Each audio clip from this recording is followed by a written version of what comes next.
हालांकि उसकी हंसी अभी भी गराज में गूंज रही थी। Sorry ma'am. शेर सिंह ये कहकर पीछे हो गया।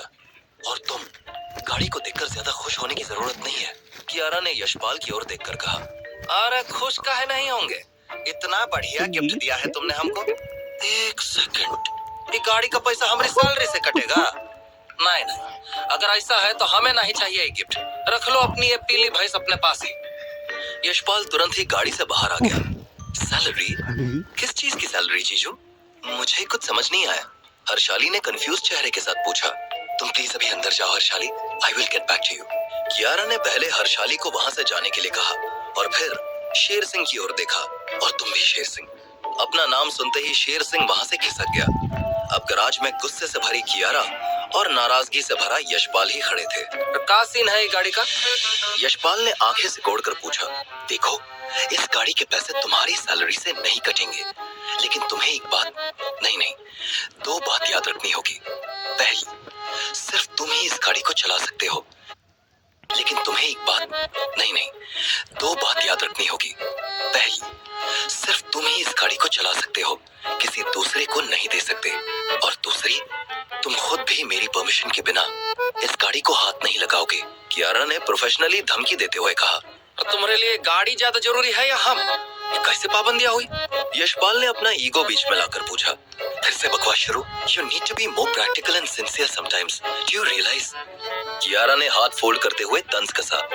हाय, हम कहाँ से प्रैक्टिकल करेंगे? हम तो कभी कॉलेज गए ही नहीं। यशपाल ने मासूम चेहरा बनाकर कहा। उसके एक्सप्रेशन देख ये पता लगाना मुश्किल था कि वो मजाक कर रहा था या अपनी बात को लेकर सीरियस था। हालांकि कियारा जरूर सीरियस थी कि उसने यशपाल जैसे चाय वाले को सीरियस लेकर गलती कर दी थी। तुम ऑब्वियसली ज्यादा इम्पोर्टेंट हो यशपाल।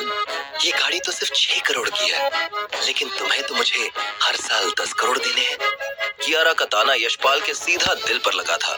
उसे एक पल के लिए महसूस हुआ कि अपने आप को बेचकर भी वो ऐसी 2 गाड़ियां एक साथ नहीं खरीद सकता था।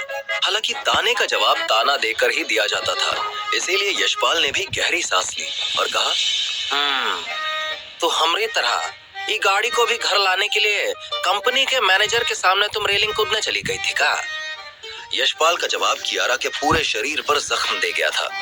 उसे आज पहली बार महसूस हो रहा था कि इस देश में गरीब के साथ साथ किसी अमीर की भी जान की कोई वैल्यू नहीं थी। भारत के इतिहास में आज पहली बार एक गरीब अमीर का शोषण कर रहा था। लिसन, नो मोर बुलशिट, ओके? ये गाड़ी सिर्फ इसलिए है ताकि तुम्हारी एक बड़े घर वाली या अमीर इंसान वाली आइडेंटिटी बन सके। समझ रहे हो ना? कियारा ने उसे धीरे से समझाया। वो तो हम समझ गए कियारा, लेकिन हमें इस तरह का गाड़ी चलाना नहीं आता। कोई नॉर्मल गाड़ी नहीं है क्या तुम्हारे पास? यशपाल ने अपने इर्द गिर्द देखा, लेकिन फिर भी उसे कोई नॉर्मल गाड़ी नहीं दिखाई दी।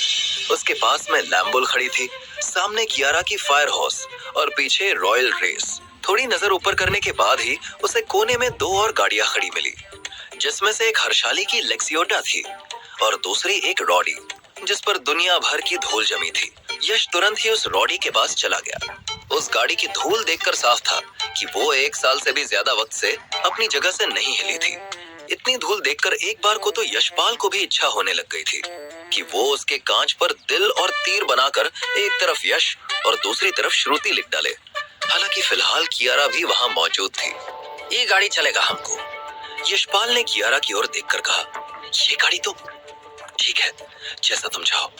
कियारा ने तुरंत ही हाँ कर दिया, क्योंकि ये गाड़ी अब उसके वैसे भी काम नहीं आने वाली थी।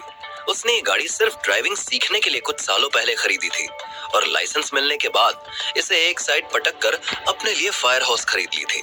यशपाल पूछने वाला था कि ये गाड़ी किसकी थी, लेकिन फिर उसे लगा कि अमीर इसी तरह गाड़ियां ले लेकर उसे धूल खाने के लिए रखने का शौक रखते हैं। इसकी चाबी दे दो हमें। क्या मुसीबत है, मैंने इसे काम पर रखा है या इसने मुझे? कियारा बड़बड़ाते हुए अंदर चाबी लेने चली गई। चाबी लाकर उसने कहा, ये लो, अगर स्टार्ट नहीं हो तो चुपचाप लैम्बोल में ही बैठ जाना। मैं वैसे भी इस कबाड़ को बेचने वाली थी। तुम इतना बढ़िया गाड़ी को कबाड़ बोल रही हो? यशपाल ने हैरान होते हुए पूछा। सिर्फ 50 लाख की है, and it's not even that powerful जितनी होनी चाहिए। कियारा ने गाड़ी को नीचा दिखाते हुए कहा। कमाल है, 50 लाख इसके लिए कछु भी नहीं है। एक तरफ उस साला मोहित 50 लाख की बीएनयू के दम पर हवा में उड़े जा रहा था। यश ने अपने मन ही मन सोचा और फिर वो गाड़ी में बैठ गया। सिर्फ एक बार चाबी घुमाने पर ही गाड़ी स्टार्ट भी हो गई थी, जिसके बाद यशपाल ने भी एक्सीलरेटर पर पैर रखकर उसे गैराज से गायब कर दिया था। हेलो, तुम कहाँ भागे जा रहे हो? साइड मिरर से कियारा चिल्लाते हुए दिखाई दे रही थी। आते हैं हम थोड़ा घूम फिर कर शाम को। यशपाल साइड मिरर में कियारा को दूर होते हुए देखता रह गया। Objects in mirror not appear anymore.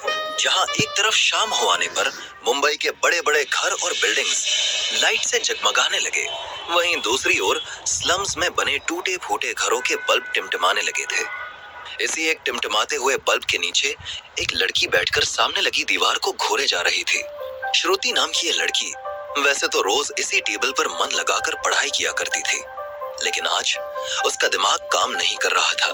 खिड़की में से जो यश के ऊपर जाने की आवाज आती थी, आज वो नहीं आई थी। साथ ही वो